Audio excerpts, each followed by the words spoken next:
El 15 de julio de 1982 encuentran en el río Green el cuerpo de Wendy Lee Caulfield, una joven de 16 años que se había escapado de su casa. A partir del descubrimiento de esta víctima, se viene toda una ola de asesinatos ejecutados por un hombre que tendría a 71 víctimas en su haber, azotando su nación por 2 décadas.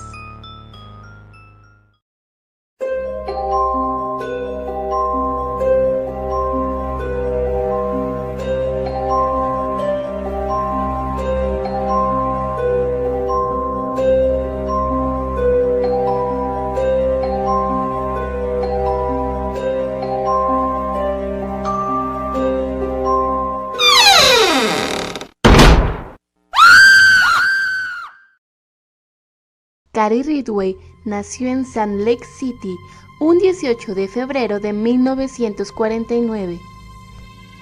Fue el segundo hijo de 3. Sus padres, Mary Rita Stateman, y su padre, Thomas Newton.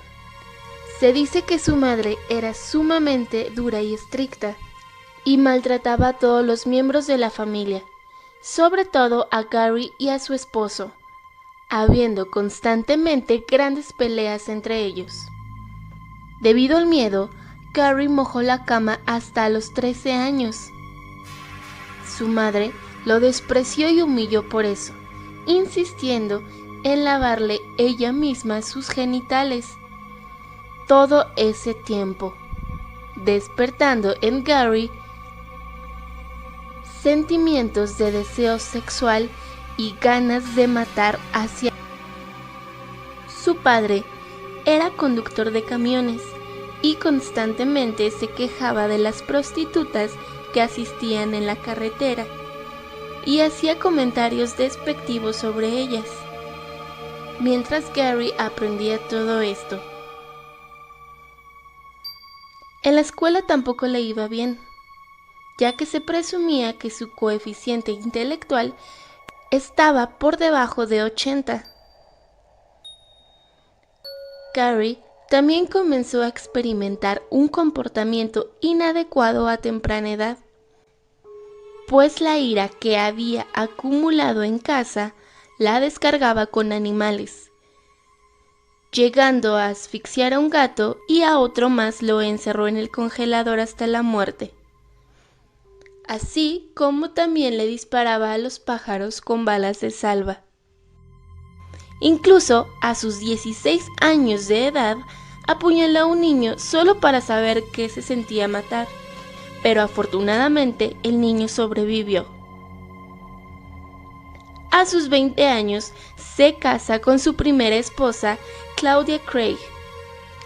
Carrie se alista en la marina y pronto zarpa a Vietnam, en donde constantemente tiene relaciones con sexo servidoras y se contagia de gonorrea, molestándose demasiado por ello.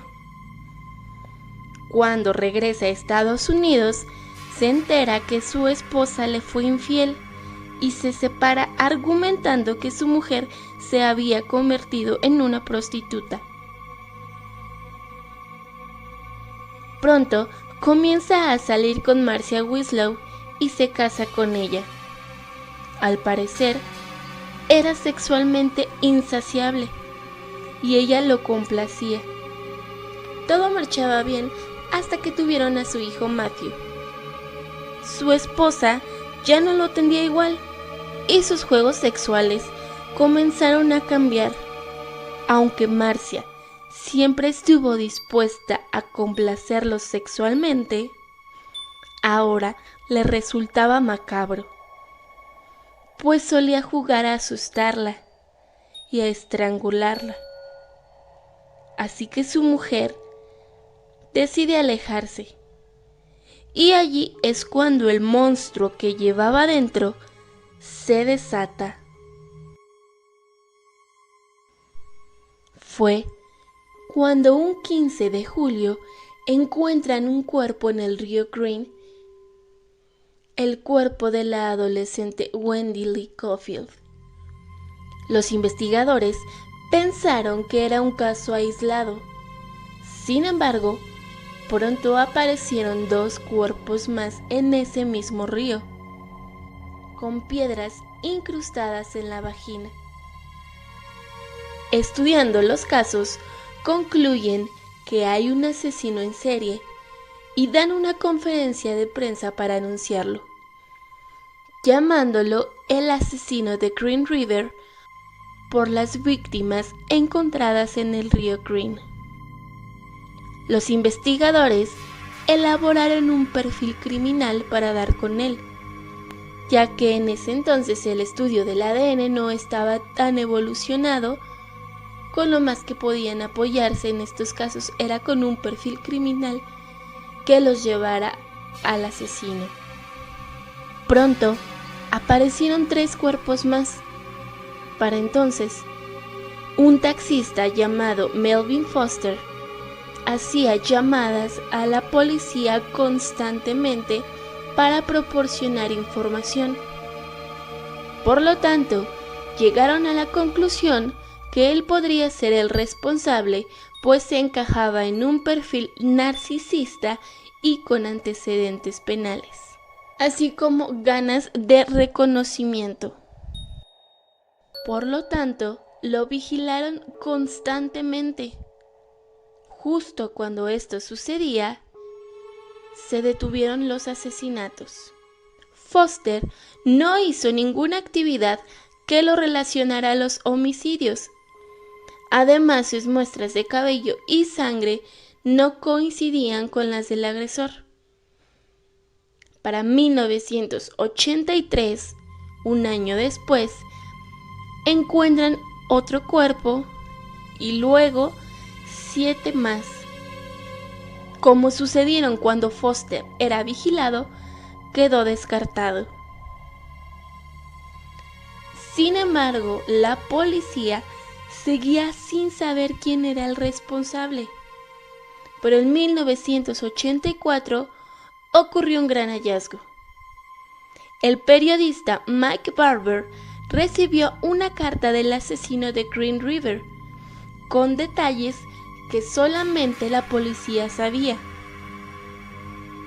Así que la carta fue examinada por un criminólogo del FBI. Sin embargo, concluyó que la carta no venía del asesino, sino de una persona interna de la unidad de investigación, y ese asunto quedó olvidado. Luego, fue cuando una prostituta denunció a un cliente suyo que le pareció. Este cliente era nada más y nada menos que Gary Ridgway. Pero para nada encajaba con el perfil, ya que se había casado 3 veces, tenía un hijo, llevaba 11 años trabajando como pintor de camiones. Además, era un prestigioso miembro de la comunidad proselitista religioso que iba de puerta en puerta leyendo la Biblia.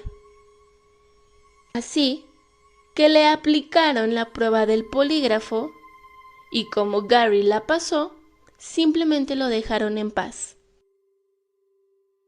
Sin más información que pudiera ayudarles o sin más pistas que pudieran conducirle al asesino, optaron por acudir a un llamado que el mismísimo asesino en serie Ted Bundy le hizo a la policía.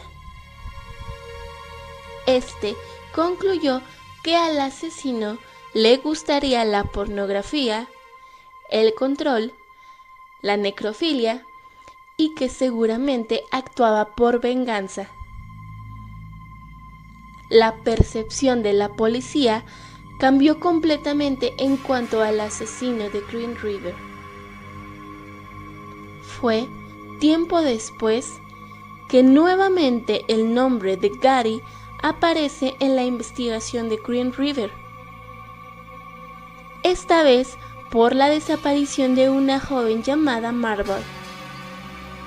Ya era 1987 y un testigo vio a la joven subir a un automóvil la noche de su desaparición. Mismo automóvil que volvió a ver en casa de Gary.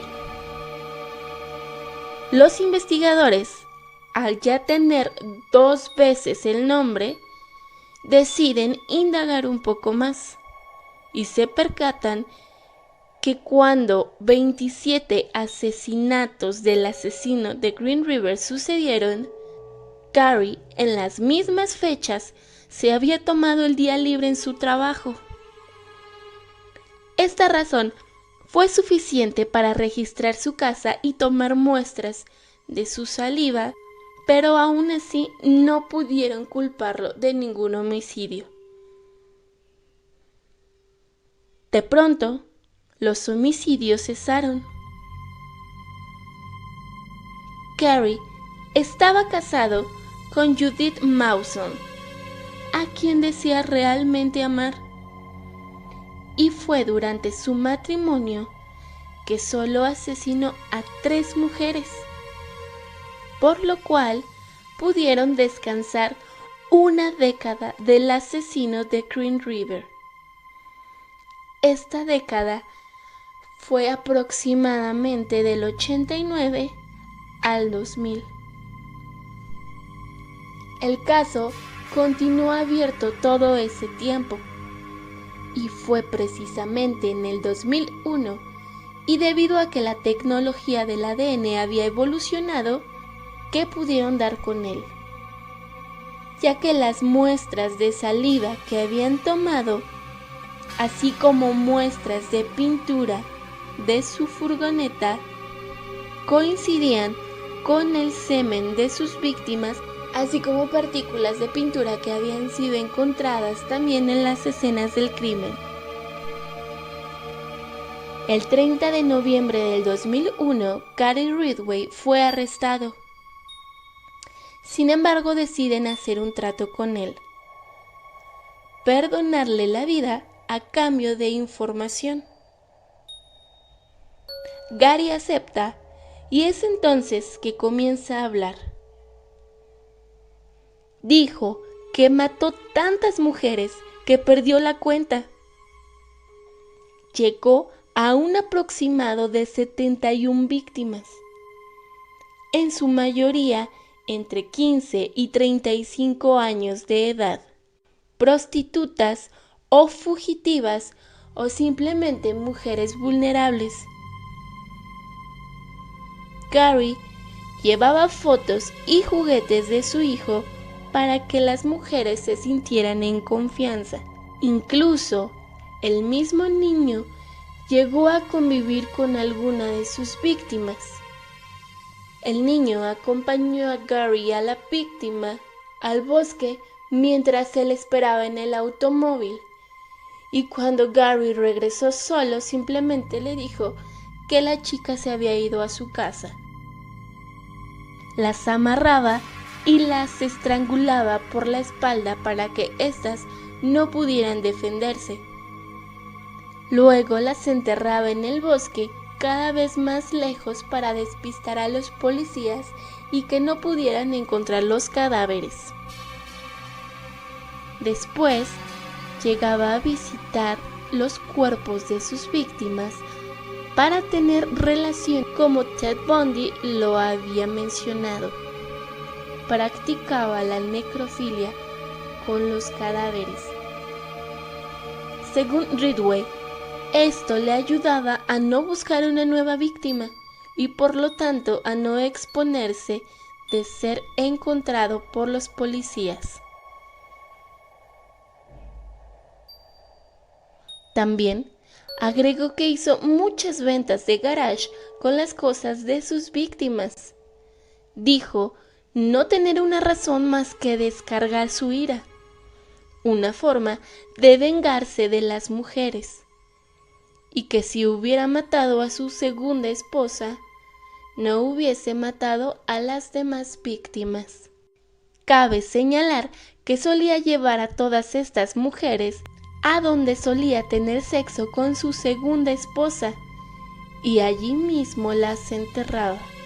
Para cubrir la mayoría de los casos posibles, llevaron a Gary a los lugares donde estaban enterradas algunas de sus víctimas, para lo cual Gary acudió gustoso. Se veía que le encantaba el paseo e ir a ver nuevamente los lugares. Se le pudo culpar solamente de 48 homicidios. Algunas víctimas, ya que simplemente no se acordaba del rostro de algunas, de sus nombres, de dónde las enterró, o simplemente estaban ya irreconocibles por tanto tiempo y la putrefacción. Por lo cual Gary Ridgway fue condenado a 48 cadenas perpetuas consecutivas. Sus familiares no lo podían creer, ya que siempre se le consideró una persona amable y tranquila.